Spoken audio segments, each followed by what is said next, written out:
লাউ কিনতে বরাবরই হচ্ছে আমার ভয় লাগে, কারণ হচ্ছে যদি ভালো না হয় সেক্ষেত্রে কিন্তু খেয়েও ভালো লাগে না।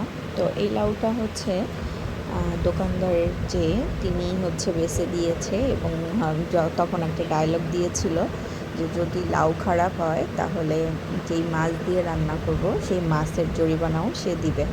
কিন্তু দেখেন লাউটা এত বাজে পড়েছে, মানে বিচিগুলো অনেক হার্ড হয়ে গেছে, মানে পুরোপুরি হচ্ছে কচি লাউ ছিল না।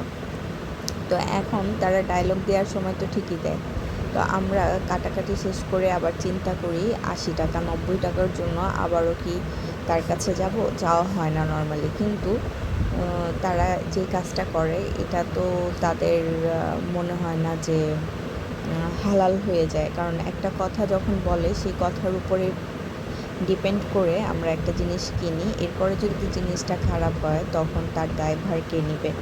তো আমি যখন কাটছিলাম তখন বরাবরের জন্য তার এই কথাটাই মনে হচ্ছিল যে মিথ্যা বলে সে আমার কাছে সেল করেছে। যাই হোক, যদিও একটা সবজি ব্যাপার না। আর এই তো অনেক শখ করে লাউ রান্না করা হয়, কারণ হচ্ছে এটার জন্য অনেক কিছু লাগে, চিংড়ি মাছ, ধনেপাতা, কাঁচামরিচ, এই বিভিন্ন আইটেম। তারপর যদি লাউটা ভালো না হয় তাহলে কিন্তু খেতেও ভালো লাগে না।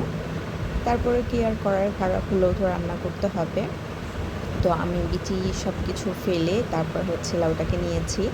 ভালো লাউ দেখবেন আপনি যখন কষাবেন তখন তার লাউর ভেতর থেকে যে পানিটা বের হয়ে আসে ওটা দিয়েই লাউটা সিদ্ধ হয়ে যায়।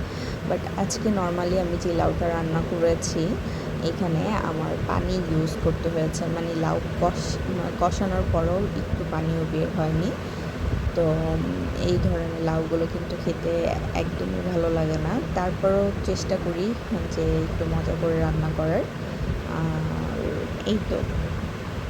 তো এই যে দেখেন আমি কিন্তু পানি দিয়ে দিয়েছি, কারণ পানি ছাড়া এই যে লাউটা একেবারে তাকায় আছে, মানে এটা মোটেও সিদ্ধ হচ্ছিল না। তারপরেও দেখেন কি সুন্দর, অন্য লাউ একদম মোমের মতো গলে যায় যেটা বলে আর কি, কিন্তু এটা হচ্ছিল না। যাই হোক, ভালো থাকবেন। আসসালামু আলাইকুম, আল্লাহ হাফিজ।